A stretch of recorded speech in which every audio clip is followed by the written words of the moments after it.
Even without doing any activity, you can still manifest what you want if you organize these 4 dimensions in one direction and keep it unwavering in that direction for a certain period of time.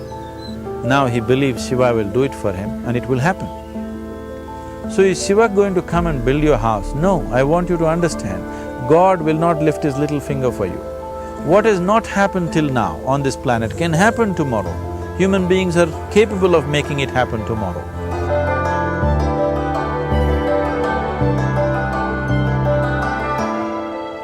Everything we as human beings have created on this planet was essentially first created in our minds.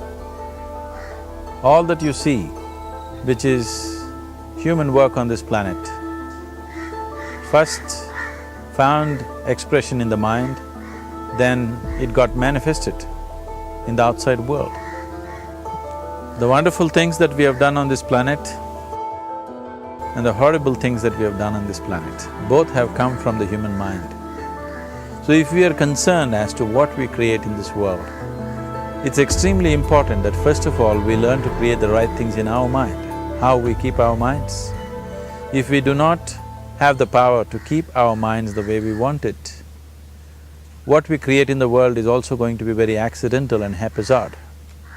So learning to create our minds the way we want is the basis of creating the world the way we want. There is a wonderful story in the yogic lore. On a certain day, a man took a walk. He went for a long walk. Accidentally, unawares, he walked into paradise. Fortunate, isn't he? He just took a walk and he landed up in paradise. After this long walk, he felt little tired. So he thought, oh, I'm tired, I wish I could rest somewhere. He looked around, there was a nice tree, underneath which there was very cushiony grass. So it was inviting. He went and put his head down there and slept. After a few hours, he woke up, well rested, and he thought, oh, I'm well rested, but I'm feeling hungry, I wish I had something to eat. And he thought about all the nice things that he ever wanted to eat in his life. And instantly, all those things appeared in front of him. You need to understand, there the service is like that. Hungry people don't ask questions. Food came and he ate. Stomach became full. Then he thought, oh, my stomach is full, I wish I had something to drink.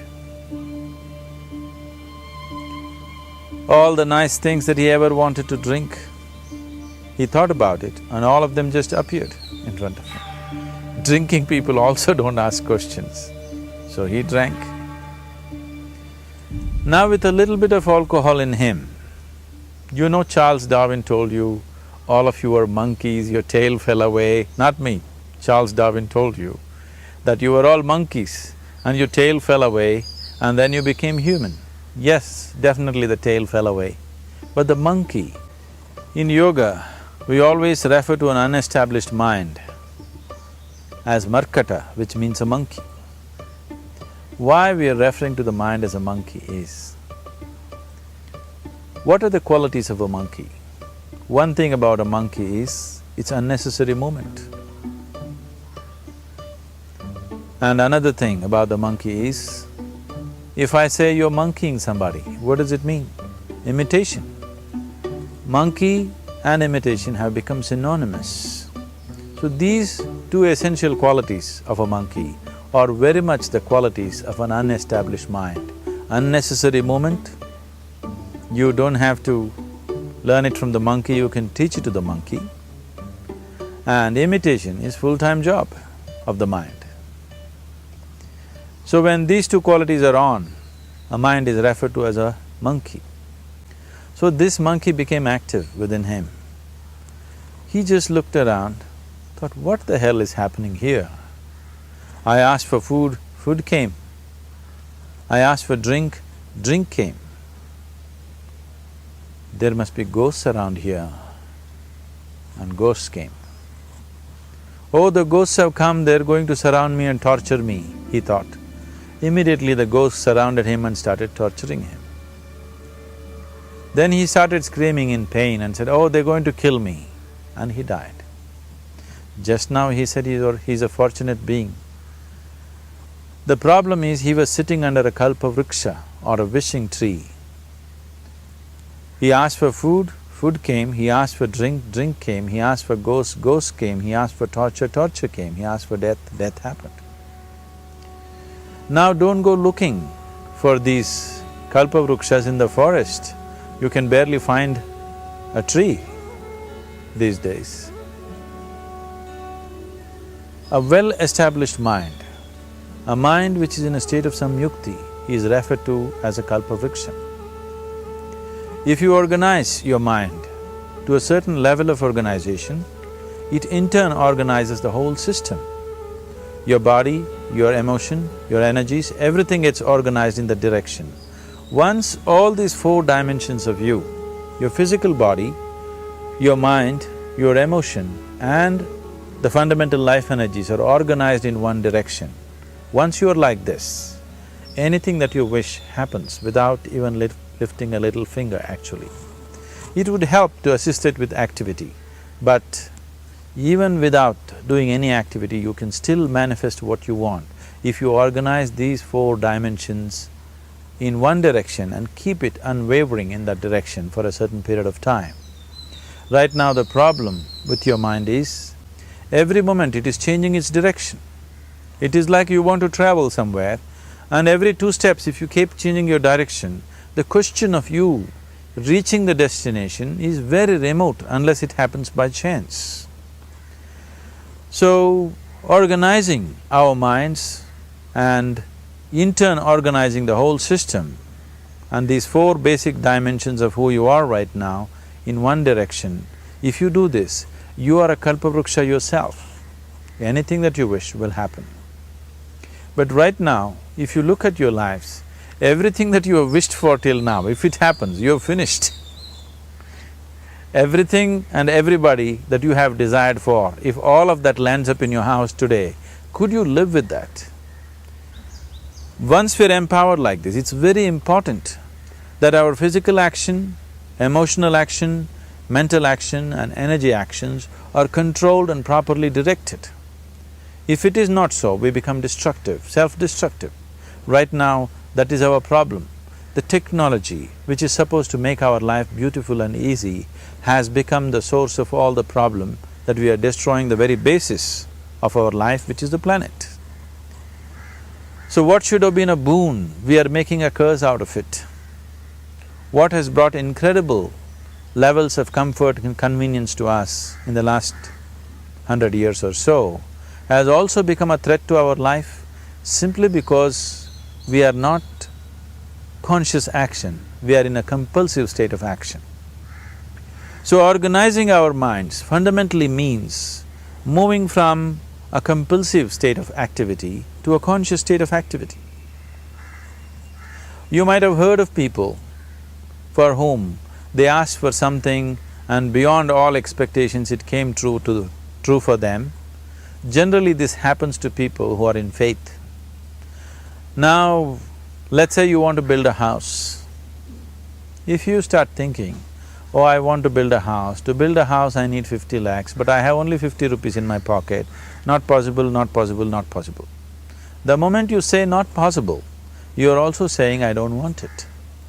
So on one level, you're creating a desire that you want something, on another level, you're saying I don't want it. So in this conflict, it may not happen. Someone who has some faith in a god or in a temple or whatever, who is simple-minded, faith works only for those people who are simple-minded. Thinking people, people who are too much thinking, for them it never works. A childlike person who has a simple faith in his god or his temple or whatever, he goes to the temple and says, Shiva, I want a house. I don't know how, you must make it for me. Now in his mind there are no negative thoughts. Will it happen? Will it not happen? Is it possible? Is it not possible? These things are completely removed by this simple act of faith. Now he believes Shiva will do it for him and it will happen. So is Shiva going to come and build your house? No, I want you to understand, God will not lift his little finger for you. What you refer to as God is the source of creation. As a creator, he has done a phenomenal job, there's no question about it. Could you think of a better creation than this? Is it in anybody's imagination to think anything better than what is there right now? So as a creator, he has done his job wonderfully well. But if you want life to happen the way you want it, because right now, the very crux of your happiness and your well-being is this. If at all if you're unhappy, the only and only reason why you're unhappy is life is not happening the way you think it should happen. That's all it is. So if life is not happening the way you think it should happen, you're unhappy. If life happens the way you think it should happen, you are happy. It's as simple as that.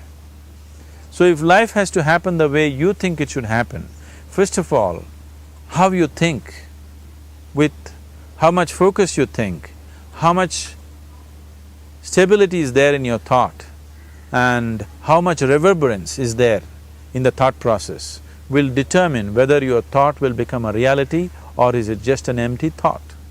Or how you do not create any impediments for your thought by creating negative thought process. This possible is something possible or not possible, is destroying humanity. What is possible and not possible is not your business, it's nature's business. Your business is just to strive for what you want. Right now you're sitting here, if I ask you two simple questions, I want you to just look at this and answer this. Right now from where you're sitting, can you just fly off? You say no. Right now from where you're sitting, can you get up and walk? You'll say yes. What is the basis of this? Why you say no to flying and yes to walking? Because past experience of life, many times you've gotten up and walked, never did you fly off. Or in other words, you're using the past experience of life as a basis for deciding whether something is possible or not possible. Or in other words, you have decided that what has not happened till now cannot happen in your life in future. This is a disgrace to humanity and the human spirit. What has not happened till now on this planet can happen tomorrow. Human beings are capable of making it happen tomorrow. So what is possible and what is not possible is not your business. That is nature's business. Nature will decide that. You just see what is it that you really want and strive for that. And if your thought is created in a powerful way, without any negativity, without any negative thoughts bringing down the intensity of the thought process, the first and foremost thing is you must be clear what is it that you really want.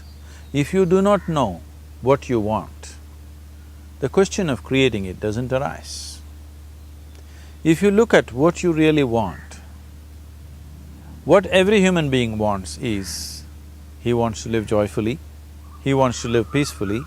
In terms of its relationships, he wants it to be loving and affectionate.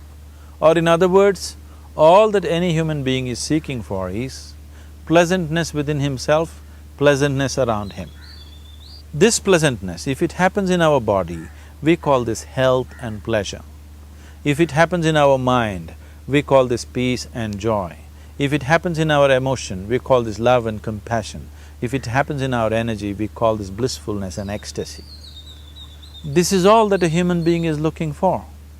Whether he is going to his office to work, he wants to make money, build a career, build a family, he sits in the bar, sits in the temple, he is still looking for the same thing.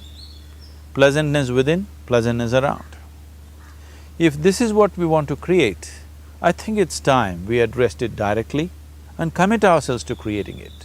So you want to create yourself as a peaceful human being, joyful human being, loving human being, a pleasant human being on all levels. And do you also want a world like this? A peaceful world, a loving world, a joyful world? No, I want greenery, I want food. When we say a joyful world, that means everything that you want has happened. So this is all that you're looking for. So all that you need to do is commit yourself to creating it, to create a peaceful, joyful and loving world, both for yourself and everybody around you. Every day in the morning, if you start your day with this simple thought in your mind, that today, wherever I go, I will create a peaceful, loving and joyful world. If you fall down 100 times in the day, what does it matter? For a committed man, there is no such thing as failure. If you fall down 100 times, 100 lessons to be learnt. If you commit yourself like this to creating what you really care for, now your mind gets organized. Once your mind gets organized, the way you think is the way you feel, your emotion will get organized. Once your thought and emotion is organized, your energies will get organized in the same direction. Once your thought, emotion and energies are organized, your very body will get organized. Once all these four are organized in one direction, your ability to create and manifest what you want is phenomenal. You are the creator in many ways.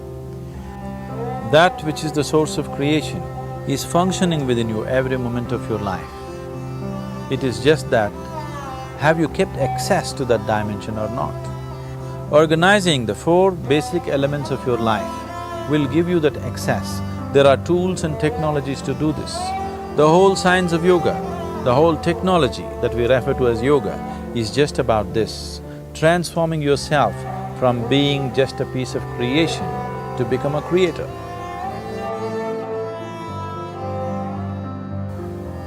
It is my wish and my blessing that every human being in this world should have this access to the source of creation within himself so that he can function here as a creator, not just as a piece of creation.